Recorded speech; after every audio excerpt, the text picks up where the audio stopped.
What's the most amazing thing the human body does that people have no idea about? Everybody else is blown away by the capacity of the brain, while I'm amazed at how the forearm can twist. You have two parallel bones, and your muscles pull them so they cross, which rotates your arm. How crazy is that? Thanks, I really needed to spend 5 minutes turning my arm over and back again. I've always thought the resilience of the human body is pretty dang incredible. Your body will fight with every ounce of its being to keep you alive. Literally, your body will digest itself to salvage nutrients for vital organs. Your cells will kill themselves if they can tell there's something wrong with them for the good of the rest of the body. And you have so many reflexes that you wouldn't even begin to understand until they actually kicked in when you go into survival mode. The instinctive drowning response, for example. Every part of your body is focused on keeping your mouth above water for air. My personal favorite response is fight or flight. Normally your muscles are limited in how much power they can exert so they don't get hurt excessively during routine tasks like exercising. But when your adrenaline surges, that limit is gone. Your muscles will work as hard as they possibly can without restraint, and you don't feel the pain of overexertion either. This is where we get those stories of people lifting cars off their children. Hysterical strength. What your body can do in life or death situations is pretty freaking cool. Knitting broken bones back together is neat, but it gets super cool when the body shaves the lump of knit bone down to match the contour and shape of the original. My body sucks at that bit. I've had a huge freaking lump on my arm since I was 8. I think the tonsils go underappreciated. Most times they do an awesome job of keeping harmful bacteria from finding its way into your airways and making you sick. Other times they get full of tonsil stones and so swollen that you can't eat, but your doctor won't refer you to get them removed unless you visit them with tonsil problems 10 times a year. I hate my life. The human hand is one of the most insanely fine-tuned pieces of organic machinery on the planet. It contains an absurdly dense amount of nerve cells and special nerve adjustments that make it incredibly sensitive to extremely small signals. Because of this, and the insane art that is the natural craftsmanship of our hands, the human hand has a dexterity for precision that other apes do not have, let alone the rest of the barbaric in comparison animals. And you use it to jack off and browse memes. There was an article last year that showed that the fingertips can detect features that are 10 micrometers thick. Breast milk actually changes its composition to meet the individual nutritional needs of the baby, i.e. feeding from the breast. For example, if mom is nursing a toddler, who is more prone to short little drive-by nursings, the child gets more bang for their buck and gets a full session's worth of proteins, fats and vitamins in their 1-minute flyby, the same as a 3-month-old gets in their 25-minute session.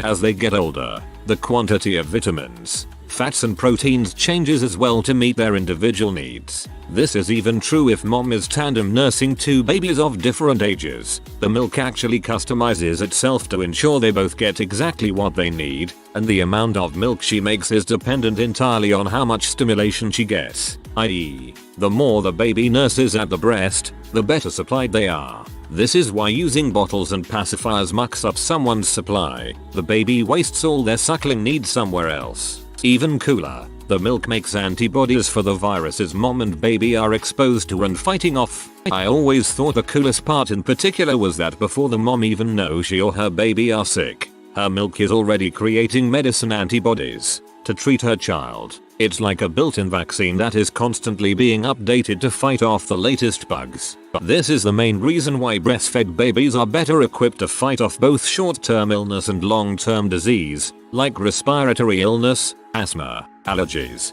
etc. And it comes in a real pretty container, too. My dentist told me once that gums heal super quickly, that when you have a cut or something in your mouth it heals faster than a cut on the skin. That's true. I have this disease where my whole body is covered with lip skin.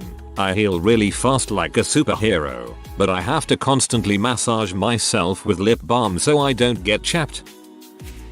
You can lose up to 75% of your liver and it can grow back to its full size. Kind of like how a lizard can regrow its tail, but we do it with an extremely complex organ. You can lose up to 75% of your liver. Working on it. We can outrun most animals in long distances due to our ability to cool, our efficient two-legged running, etc. Over short distances, we're boned.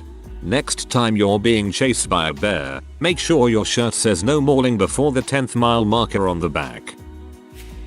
Mitochondria have different DNA, which likely stems from the fact that they were once bacteria internalized by another single-cell organism, probably archaea, very early on in the evolutionary process, creating the single most important symbiotic relationship. Mitochondria are responsible for all of the energy production in your body. Look at an object on the wall across the room. Now keep looking at it while you move your head back and forth, up and down. Your eyes stay pointed at that spot. Not hard to do, is it? For that to happen, your brain needs to calculate the direction and rate of change your head is moving in 3-dimensional space and then send corresponding signals to the muscles in your eyes to exactly countermatch the rotation and speed in order to keep them pointed at that spot. And not only that, the muscles that have to be moved, and the rate at which they move, are different for each eye. Since if you turn your head quickly right, your eye contracts the muscles on the nose side to compensate, and the eye contracts the muscles on the temple side. It's an absolutely amazing, fine-tuned process involving incredible spatial calculations and microsecond signaling and adjusting that we do all the time and take completely for granted. Also, if you tilt your head to the left or right, your eyes have a limited ability to rotate along their horizontal axis to stay level with the horizon. This allows you to see things right side up even if your head isn't perfectly upright. It's hard to describe, but just get close to a mirror and watch your eyes as you tilt your head. Our general understanding of sleep boils down to we get tired. If you mean what do we understand but most people don't realize is extraordinary, then it's our healing ability. Compared to most other higher animals, we're basically X-Men meets the Terminator. We can survive and heal from things that would outright kill most animals and can chase things for days without rest. A large piece of your genome is made up of ancient viruses that inserted themselves into your ancestors thousands of years ago and are now just sleeping. Throwing. Think about all the velocity and angle calculations you needed to do for all those projectile problems in physics, and then realize that you don't think about any of that when you nail something with a ball by simply looking at it, even if it's a moving target. Math explains the rules. It isn't itself the rules. That's why we can't throw a ball without knowing math. People have no idea how lucky we are to have bodies so finely tuned that they can fart with a reliable degree of certainty that we won't crap. I've always been amazed by how our brain pieces together information and fills in gaps. For example, have you ever looked at the clock and thought the second took a weirdly long time to change? It turns out your brain retroactively changes your memory for the period of time where your eyes are moving to whatever you see when your eyes stop. That is the coolest crap. I'm sure a lot of people already know this, but I'm still amazed about how the nervous system basically controls almost everything in the body. The way electrical signals becoming chemical signals within a fraction of a second is still freaking with my mind right now. As I type this, thousands of tiny muscle fibers in my fingers are contacting just too much for me right now. The fact that every single thing we are, including thoughts and personality, all boil down to electrical signals in our brain freaks me out sometimes when I think too much about it. Anosognosia is a phenomenon where we become incapable of recognizing major problems. It usually happens after a stroke, which can render one side of your body paralyzed. People with anosognosia deny that they are paralyzed. When asked why they can't move their arm, they'll say, well, that's my daughter's arm. Why is your daughter's arm attached to your body? She was staying next to my bed all afternoon. It gets weirder. By squirting cold water into the ear, the denial stops. The person cannot believe they ever denied the paralysis, and then the ear warms up and they go right back into denial. What the frick? Your fingers pruning in water? That's not absorption. That's your body shifting to better grab things underwater. If that's not a superpower, I don't know what is. I encounter so many people who don't know this. We are sticky-eyeing our fingers to be more like the pads of lizard amphibian toes for increased grip. It's a nerve response and has nothing to do with water absorption changing the skin. If you have sufficient nerve damage in your fingers, hand pruning won't happen. Probably late to the game, but breastfeeding is insane. The suction of the baby's mouth to the nipple allows saliva to enter into the breast where the milk will adjust to address any issues in the baby, from passing antibodies to attack a virus or adding more water to the breast milk to address dehydration. Crazy beautiful stuff. Open and clench your hand every second. After a while, you will get tired. It will start to hurt. That's what your heart does every second of every day since you were born. My heart is so freaking swole.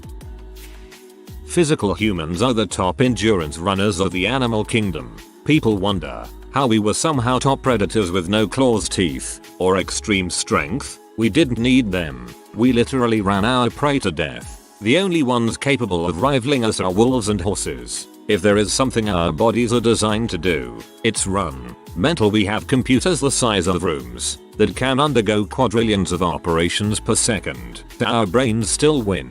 Our brains still win at certain tasks. I always found the following to be rather remarkable. As an electrical engineer, I often work with signals of varying types, relating to anything from communication to power and so on, in order to determine how any particular signal is unique and to determine what the desired information is contained in it, or what undesirable parts it contains. It is often necessary to perform a rather complex mathematical process called the Fourier transform. This converts a signal that varies periodically in time into a series of individual frequency components. That is, any signal that repeats or is assumed to repeat over time can be represented by an infinite number of sine waves of various amplitudes and frequencies. The collection of these frequency components is called the Fourier series. From that information, I can make sense of the signal through signal processing software and hardware, and ultimately make intelligent decisions from that information. It's all rather very complicated, and this process of gathering a signal, breaking it down into discrete frequency components, shuffling through that information, and then performing various processes on that information before either putting it back together or storing the information is all very complicated and not at all relevant to this discussion. So, why am I telling you this? The reason is because that whole process of breaking down a signal into its frequency components in order to make sense of the signal is actually done, remarkably, in our own ear. The signal, in this case oscillations in the air that push and pull on our eardrum, causing a series of tiny bones to push and pull on a membrane that moves fluid in the cochlea back and forth in the same fashion as the eardrum moves. Where it gets really interesting is that, as the fluid moves, auditory nerves that line the wall of the cochlea are stimulated based on how far into the cochlea the vibrations are able to travel. Slow moving vibrations are detected in the lower part of the cochlea and can't actually reach the upper end. Faster moving vibrations make it further and further into the cochlea. Since the wall of the cochlea is lined with audible nerves, the nerves at any given point detect only the portion of the sound that reaches that point. This would be the frequency component that resonates at that point along the cochlea. What's amazing about this process is that your ear, quite naturally, detects and sends an audible sound, the signal, to the brain as the frequency components of that signal. In essence, the cochlea is mechanically computing the Fourier series from the audible signal that reaches the ear, and the auditory nerves are sending that information to the brain. In other words, you don't hear the signal, you hear the frequency components, and your brain is what puts it all together. TLDR, your inner ear does something remarkably complicated in a very elegant way. We can hear our own thoughts. There's nothing inside of our brains that should let us be able to hear what we are thinking. I mean, there's nothing that would allow us to hear thoughts, and yet, we do. Do it right now. You can talk to yourself without ever opening your mouth. And you can do it instantaneously. Our brain is freaking amazing. The ability to set your own internal clock and wake up on the dot. You can simply think of the hour you'd like to wake up at, right before sleeping, and lo and behold, your eyes open at that exact time. Everything from a cellular exchange of oxygen for carbon dioxide in the alveoli sacs to being able to think and react and move the giant sack of meat that is our body with the 3-pound mass in our skulls. The human body amazes me. We're neurons piloting a meat mech. A very small population of neurons, 1,000 neurons, make up the final common pathway in the brain that regulates all of reproductive function. They secrete the neuropeptide GnRH, gonadotropin releasing hormone, which is essential for reproduction, but you only need 10% of them for normal reproductive function. As if that wasn't cool enough, these neurons are actually born outside the brain and migrate from the nose into the hypothalamus during embryonic development. Because of this migration, they are not a discrete population but are scattered throughout the hypothalamus. Despite their scattered distribution, they are all tightly synchronized and release GnRH in large pulses. I think it's pretty amazing that reproduction depends on a few hundred neurons that don't even originate in the brain. Building a full human inside of your body. Sure, most people know how the basic mechanics work, but all the other things that go on in there to make a tiny human are completely incredible. Man, this is way too low in this thread.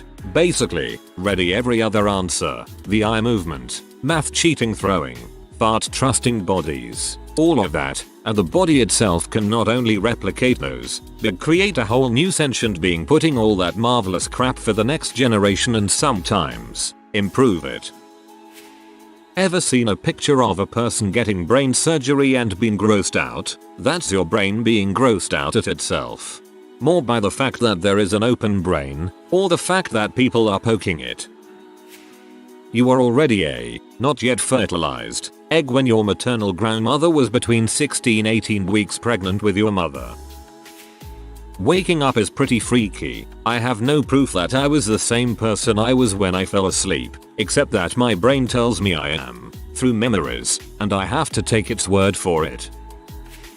Reflex reactions like touching a hot plate send an electrical impulse to your spinal cord and back to the right muscle, causing you to jerk away from the danger. This all happens before the signal reaches the brain.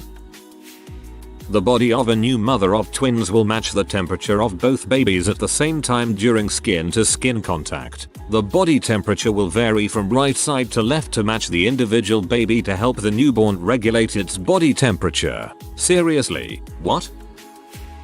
This will probably get buried, but the pirate eye trick. In a very dark room, preferably at night, cover one eye and stare into a light source, like a lamp. Do this for about 5 minutes. The longer you do it, the better the effect. Then, turn off the lamp. Look around with your eye still covered. Pitch black right, then switch your hand to cover the other eye. Look around. Night vision.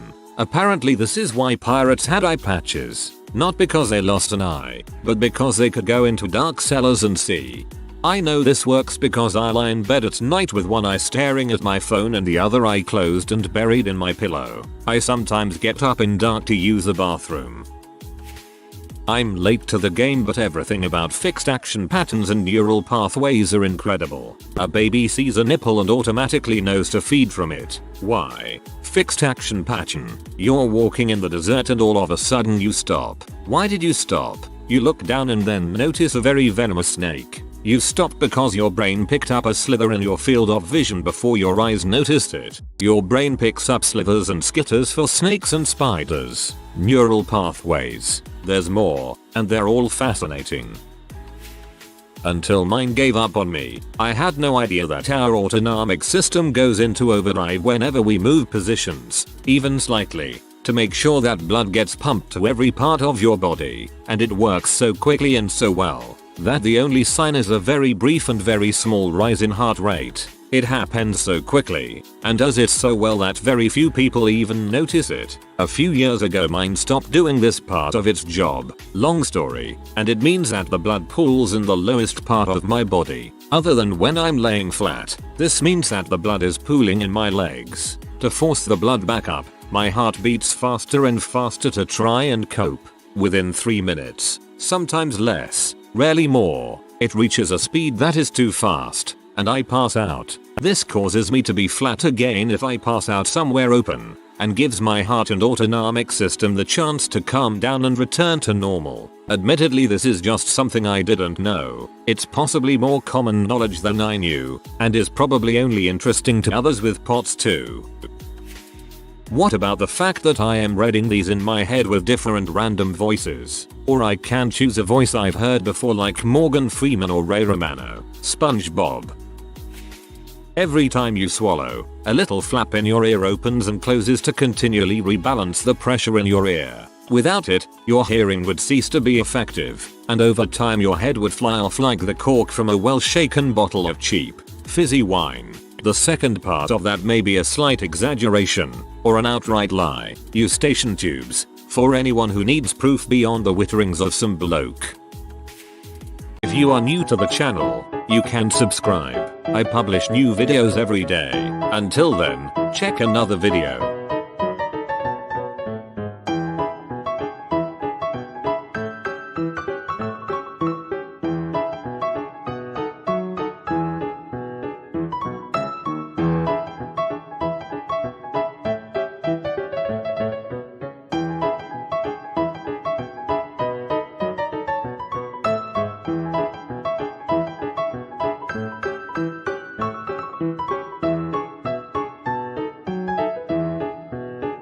Bye for now.